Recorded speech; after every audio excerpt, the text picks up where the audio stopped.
Chicken mushroom রান্না করার জন্য আমি প্রথমে কড়াইতে পরিমাণ মতো সাদা তেল দিয়ে, তেলটা একটু কমই দিবেন। আমি আগে থেকে সিদ্ধ করে রাখা মুরগির মাংসটা দিলাম।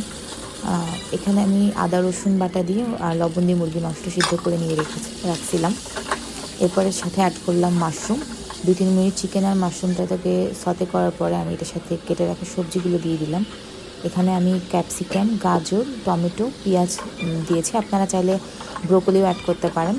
আমি ব্রোকলিটা এভাবে ওরকম পছন্দ করি না, তাই দিইনি। সাথে অ্যাড করবো এখানে সাদা গোলমরিচের গুঁড়ো। আপনারা পরিমাণ মতো দিবেন। আমি আসলে আন্দাজ করে রান্না করছি, তাই ওইভাবে আমি এক্স্যাক্ট পরিমাপটা বলতে পারলাম না। আমি দিয়ে দিলাম ম্যাগি সস, তারপরে আমি দিলাম সয়া সস, এরপর আমি অ্যাড করলাম টমেটো সস।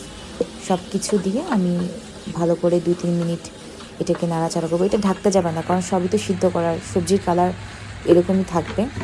এরপর নামানোর জাস্ট একটু আগে, নামানোর 1-1.5 মিনিট আগে আপনারা আধা চা চামচের মতো একটু চিনি দিয়ে দিবেন।